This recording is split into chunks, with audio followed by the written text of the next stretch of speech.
19-year-old Brianna Cole walked into the courtroom like she was walking onto a red carpet. Her hair was perfectly styled in loose waves, her makeup applied with the precision of someone who had spent years perfecting the art for camera, and her outfit, a designer blazer over a tight dress, was carefully chosen to project an image of innocence and sophistication. She smiled at the cameras positioned at the back of the courtroom, tilted her head slightly for the better angle, and took her seat at the defense table with the practiced grace of someone who had spent countless hours curating her image for social media. She had 340,000 followers on TikTok, and in her mind, this trial was just another chapter in her influencer story, another piece of content that would eventually be monetized into sponsorships and brand deals. She had been charged with 17 counts of residential burglary, grand theft, and possession of stolen property. But as she sat there checking her reflection in a compact mirror, she seemed utterly convinced that her youth, her looks, and her carefully constructed online persona would shield her from any real consequences. What Brianna didn't yet understand, what her narcissism and her addiction to likes and views had prevented her from seeing, was that the very platform that had made her feel invincible was about to become the instrument of her complete and total destruction. Brianna Cole had always wanted to be famous. Growing up in suburban Phoenix, Arizona, she had been a decent student with a talent for art and an obsession with beauty influencers.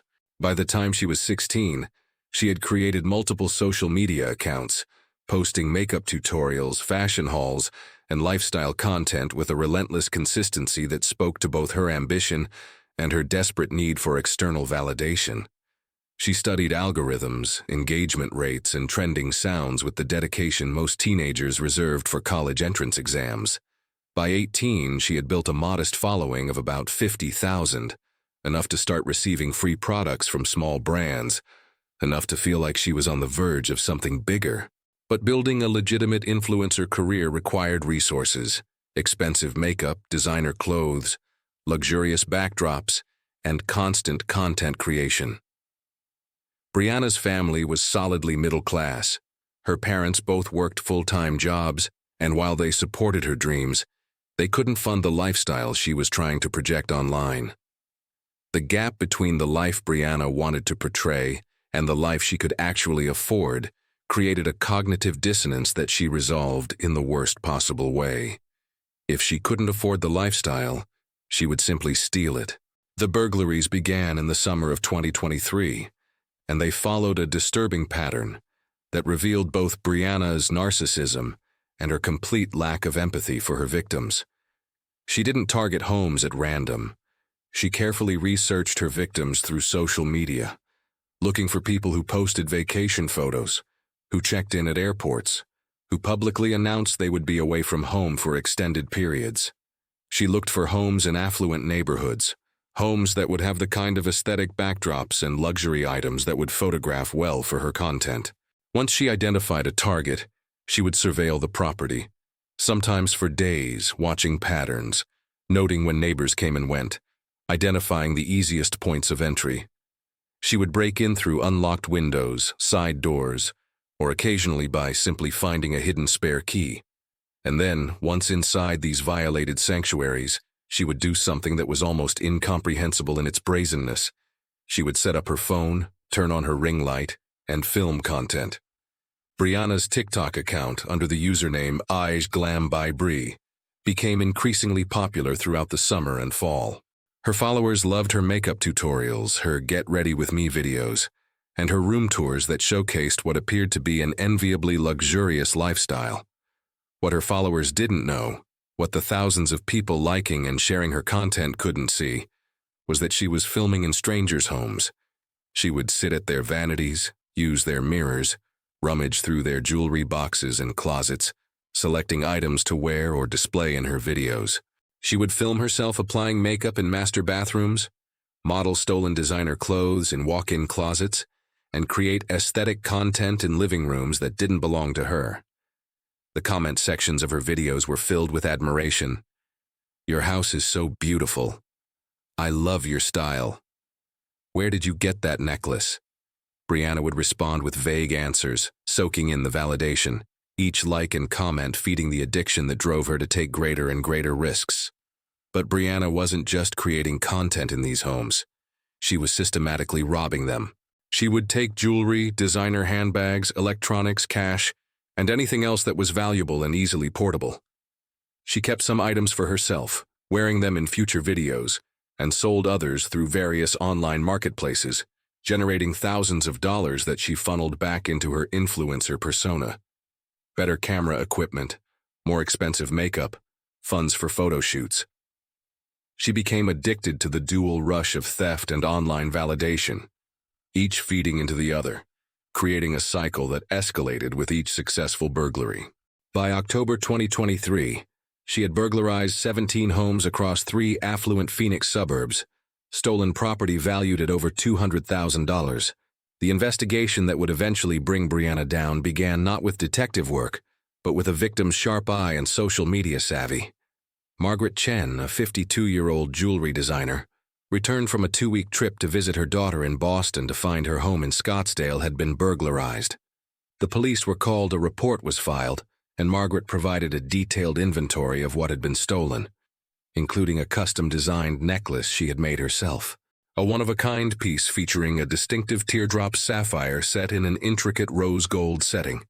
It was irreplaceable, not just because of its monetary value, but because it held deep sentimental significance. Margaret was devastated, but she was also determined. She began searching online marketplaces for her stolen items, a tedious process that consumed hours of her time over several days. And then, while scrolling through TikTok late one evening, searching for jewelry-related content, she saw something that made her blood run cold. On her screen was a young woman with perfect makeup and a bright smile, filming a jewelry collection tour in what appeared to be a bedroom. And there, hanging casually on the girl's neck as she turned to show different angles, was Margaret's necklace. The distinctive sapphire, the unique rose gold setting. There was no doubt. Margaret's hands shook as she screen-recorded the video, noting the username #aglambybree, and immediately called the Scottsdale Police Department. Detective Sarah Martinez, who had been assigned to the burglary case, was initially skeptical. Social media leads were often dead ends, cases of mistaken identity or coincidence. But when Margaret showed her the video and the necklace, Martinez's interest was piqued. She began investigating #aglambybree, scrolling through hundreds of videos, and what she found was an evidentiary goldmine that made the case almost too easy. Detective Martinez spent the next week methodically reviewing every video Brianna had posted. She cross-referenced the backgrounds, the furniture, the distinctive features of the rooms where Brianna filmed, with the addresses of unsolved burglaries across the Phoenix metro area. Video after video, she found matches. A makeup tutorial filmed in a bathroom with distinctive blue tile. It matched a burglary report from a home in Paradise Valley. A Get Ready With Me video showing a walk-in closet with custom built-ins. It matched a burglary in Scottsdale. A room tour showing a bedroom with a specific fireplace and mountain view. It matched a burglary in North Phoenix. Brianna had been so focused on creating perfect content, on showcasing luxurious backdrops, that she had never considered that those distinctive features would be her undoing. She had essentially created a video confession of every crime she had committed, time-stamped and publicly available for millions to see. Martinez compiled a case file that included screenshots, screen recordings, and detailed comparisons between the stolen property lists and the items Brianna wore or displayed in her videos. She identified Brianna through her social media profiles, which proudly displayed her real name, her location, and even her high school. The investigation expanded as Martinez contacted other victims, showing them Brianna's videos.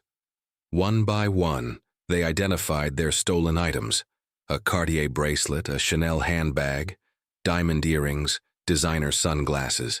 The evidence was overwhelming and entirely self-generated. Brianna had documented her own crimes in HD video with perfect lighting. On November 15, 2023, arrest warrants were issued for Brianna Cole on 17 counts of residential burglary, multiple counts of grand theft, and possession of stolen property. The arrest was executed at her parents' home at 6 a.m. by a team of detectives. Brianna was still asleep when they knocked on her door, and her first instinct, even as officers were explaining her charges, was to reach for her phone to document what was happening. The phone was immediately confiscated as evidence, much to her visible frustration. Brianna's parents, hard-working people who had no idea what their daughter had been doing, were devastated. They posted her bail, $50,000, draining their savings to bring her home. And Brianna, in a display of stunning tone-deaf arrogance, celebrated her release by posting selfies on a backup social media account. She posed outside the jail, throwing up peace signs, captioning the photos with phrases like, "They can't break me," and "This is just part of my story." She framed her arrest as persecution, as jealous people trying to tear down a successful young woman, and a disturbing number of her followers bought into the narrative, flooding her comments with support and encouragement. She seemed to genuinely believe that this was all temporary, that her lawyer would make it go away, that her following would protect her from consequences. She had confused social media popularity with actual power, and that delusion would define her behavior throughout the trial. The case was assigned to the Maricopa County Attorney's Office, where Assistant District Attorney James Ortega reviewed the evidence with a mixture of professional satisfaction and personal disgust. The case was a prosecutor's dream: airtight evidence, clear documentation, a defendant whose own actions had created an irrefutable paper trail. But it also represented something darker, a cautionary tale about a generation raised on social media validation who had lost all sense of boundaries between performance and reality, between content creation and criminal activity.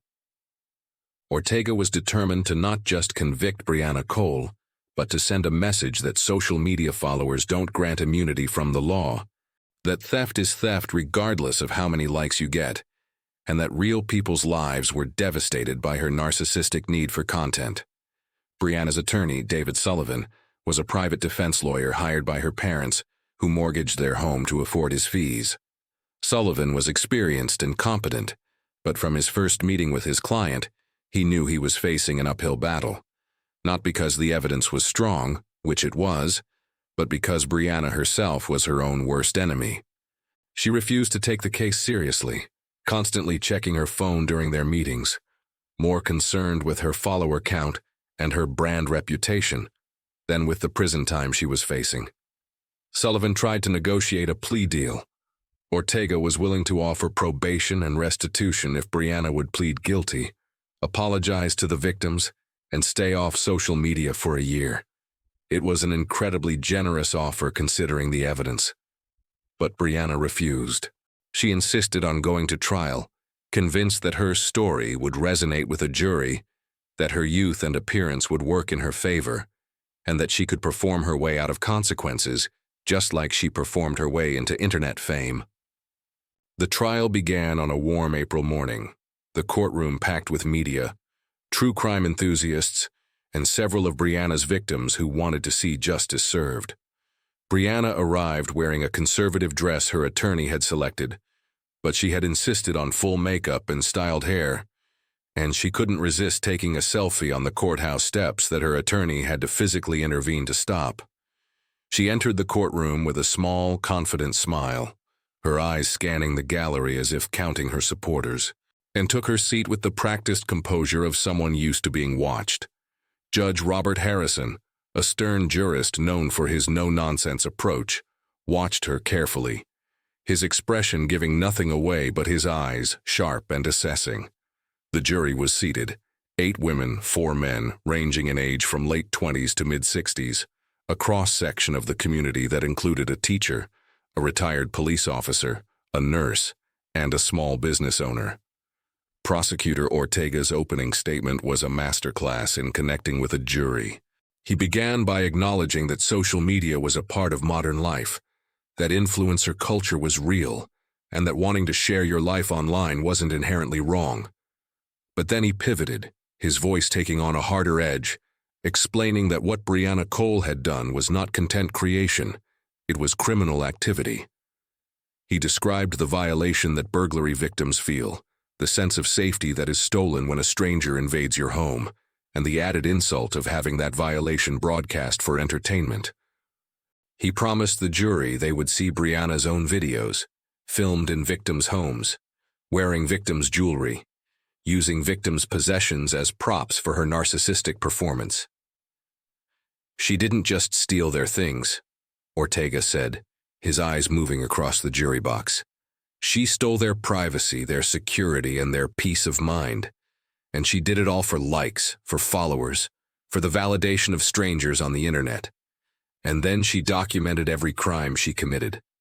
David Sullivan's opening statement was more subdued, focusing on Brianna's youth and the distorted reality created by social media culture. He argued that Brianna had made terrible mistakes, that her judgment had been clouded by the pressures of influencer culture and the intoxicating nature of online validation. He painted her as a cautionary tale, a young woman who had lost her way in the pursuit of internet fame, someone who deserved a chance at redemption rather than incarceration. He asked the jury to consider that she had never physically harmed anyone, that these were property crimes, and that a young life shouldn't be destroyed for mistakes that could be corrected with consequences and guidance. It was a reasonable argument, but it was undercut by Brianna's own behavior.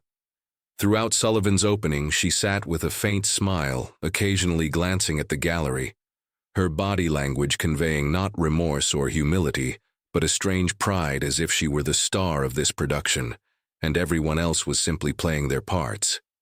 The prosecution's case began with testimony from the victims, and their stories painted a devastating picture of the real harm Brianna had caused. Margaret Chen took the stand first, describing the violation she felt upon returning home to find her sanctuary had been invaded. She spoke about the custom necklace her husband had commissioned before his death, how it was the last gift he'd given her, and how seeing it casually displayed in a stranger's TikTok video had made her physically ill. She testified that she no longer felt safe in her own home, that she had installed an expensive security system and still jumped at every sound. Her voice cracked as she explained, "She treated my home like a movie set, my possessions like props. She had no idea, no care, about what those things meant to me. To her, I wasn't a person, I was just a location." One by one, more victims testified. Robert and Linda Patterson described returning from their anniversary trip to find their home ransacked and Linda's grandmother's engagement ring missing, a ring that had been in the family for 3 generations. Thomas Reeves, a single father, testified that Brianna had burglarized his home while he was at his hospital bedside during a health crisis, stealing electronics and jewelry that represented years of savings. Each story was more heartbreaking than the last, each victim describing not just the financial loss, but the psychological toll, the violation of trust, the sense that their private spaces had been desecrated. And throughout all of this testimony, Brianna sat at the defense table with a detached expression, occasionally whispering to her attorney, showing no visible emotion or empathy. Several jurors watched her carefully, their expressions hardening with each witness who took the stand. Then came the moment that would define the trial, the presentation of Brianna's own TikTok videos. Prosecutor Ortega had worked with a digital forensics expert to compile a presentation that would show the jury exactly what Brianna had done.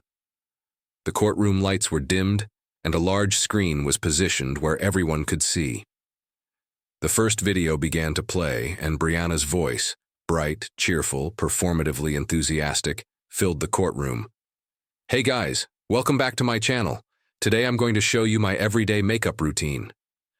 She was sitting at a vanity that didn't belong to her, in a bathroom that wasn't hers, using a mirror in a home she had broken into. The prosecution paused the video and displayed a side-by-side comparison. A photo from the burglary report of the Patterson home, showing the exact same bathroom, the same distinctive wallpaper, the same custom vanity. Video after video was played, each one more damning than the last. Brianna modeling a Chanel jacket in someone's walk-in closet, the same closet that appeared in police photos from a burglary report. Brianna showing off a jewelry haul, wearing Margaret Chen's custom necklace, Robert Patterson's wife's diamond tennis bracelet, and earrings stolen from another victim. Brianna filming a house tour in someone's master bedroom, casually showcasing their possessions while they were thousands of miles away, unaware their home had been invaded. The timestamps on the videos corresponded perfectly with the dates of the burglaries. The items she wore and displayed matched the stolen property lists with stunning precision. It was the most comprehensive video confession any prosecutor could dream of. Brianna had not only committed the crimes, she had documented them, edited them, added music and effects, and published them for the world to see. The courtroom was silent except for the sound of Brianna's recorded voice enthusiastically narrating her content. Several victims in the gallery were quietly crying, watching their stolen possessions being casually modeled by the woman who had invaded their homes. The jurors sat transfixed, some taking notes, others simply staring at the screen with expressions ranging from disbelief to disgust. And at the defense table, for the first time in the entire trial, Brianna's confident facade began to crack. She watched herself on screen, the bright smile, the casual theft, the complete lack of awareness, and something that might have been shame or fear flickered across her face. She saw herself through the eyes of the jury, and perhaps for the first time, she understood how utterly damning her own content was. Her hands, which had been casually folded in her lap, now gripped the table. Her breathing became shallow. The performance was over, and reality was setting in. Ortega let the videos play for nearly 40 minutes, a relentless parade of evidence that left no room for doubt or alternative interpretation. When the final video ended and the lights came back up, the courtroom remained silent for several long seconds.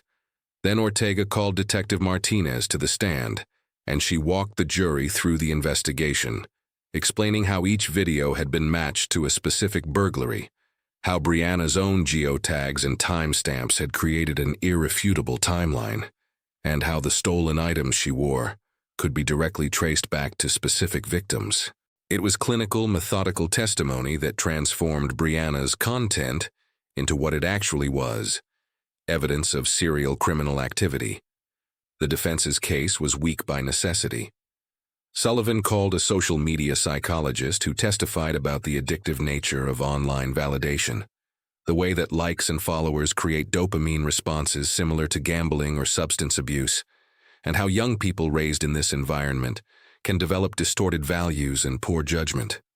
It was academically interesting, but it felt hollow as an excuse. Millions of young people sought validation on social media without breaking into homes and stealing. Sullivan also put Brianna's mother on the stand, a sympathetic woman who tearfully testified that she didn't know where she had gone wrong, that Brianna had been a good child, and that she believed her daughter could be rehabilitated. It was heartbreaking to watch a parent grapple with the reality of who their child had become, but it did nothing to counter the mountain of evidence against Brianna. Sullivan did not put Brianna on the stand. It was the right legal decision.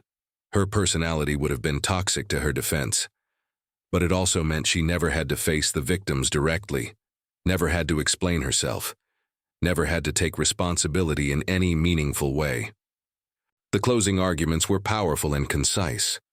Ortega reminded the jury of the victims' testimony, of the violations they had suffered, and of Brianna's own videos proving beyond any doubt that she had committed every crime charged. He addressed the defense's arguments about social media addiction, acknowledging that it was real but arguing that it was not an excuse for criminal behavior. She knew what she was doing was wrong, Ortega said, his voice firm. She just didn't care. She cared more about likes and followers than about the people whose lives she was violating.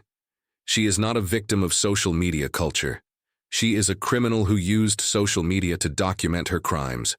Sullivan's closing was a plea for mercy, for recognition of Brianna's youth, for a second chance at redemption. He asked the jury to consider that Brianna could still turn her life around, that she hadn't physically harmed anyone, and that the justice system should focus on rehabilitation rather than pure punishment. It was a professional effort, but it lacked the emotional weight to counter the prosecution's case. The jury deliberated for less than 4 hours, a remarkably short time for a case with 17 separate counts. When they returned, their faces were set with grim determination. The foreman stood and delivered guilty verdicts on all charges: 17 counts of residential burglary, 23 counts of grand theft, possession of stolen property. Brianna's face went white. Her mouth opened as if to speak, but no sound came out. The confident influencer persona shattered completely, replaced by the terrified face of a teenager who had finally, devastatingly, realized that the real world had consequences that no amount of followers could prevent. The sentencing hearing was held 3 weeks later, and it was there that the full weight of Brianna's actions was laid bare through victim impact statements. Margaret Chen spoke again, this time showing the jury a photo of her late husband, explaining what the stolen necklace meant, and looking directly at Brianna as she said, "You had thousands of followers, but you were completely alone in your narcissism. You couldn't see beyond your phone screen to the real human beings you were hurting. I hope you use your time in prison to find the empathy you so clearly lack." Other victims spoke about the financial burden of replacing stolen items, the emotional toll of the invasion, and the lingering fear that still haunted them. One woman testified that she had moved out of her home entirely, unable to sleep there after knowing a stranger had been in her bedroom, touching her things, using her space as a stage. Judge Harrison asked Brianna if she had anything to say. She stood, and for the first time in the entire trial, tears streamed down her face. Not the performative tears of someone playing a role, but genuine tears of fear and regret. Her voice shaking, she said, "I'm sorry. I know that doesn't mean anything now, but I am. I got so lost in trying to be somebody online that I forgot how to be a decent human being. I hurt people, real people, and I can't take that back." It was the first genuine emotion she had shown, the first acknowledgement of her victim's humanity, but it came too late. Judge Harrison listened to her statement, then delivered his own. "Ms. Cole, you violated 17 homes. You stole property valued at over $200,000. But more than that, you stole people's sense of security and peace. And you did it all for social media attention. You turned other people's trauma into content for your personal brand. That is not a mistake. That is a calculated choice you made 17 times. He sentenced her to 15 years in state prison, with the possibility of parole after serving 85% of her sentence. She would be 32 years old before she could even be considered for release. As the sentence was read, Brianna collapsed back into her chair, her body shaking with sobs. The reality she had avoided for so long had finally crashed down upon her with devastating finality. The bailiffs moved in to take her away, and as she was led from the courtroom in handcuffs, she looked back at the gallery one final time. But there were no cameras filming her now, no followers cheering her on, no likes or comments to validate her existence. There was only the cold, harsh reality of consequences, the real world that she had tried so desperately to escape through her curated online persona. The TikTok burglar who had performed her way into infamy would spend the next decade performing for an audience of prison guards and fellow inmates, her glamorous influencer life reduced to a cautionary tale about the dangers of narcissism, social media addiction, and the illusion that online validation can shield you from the consequences of your actions.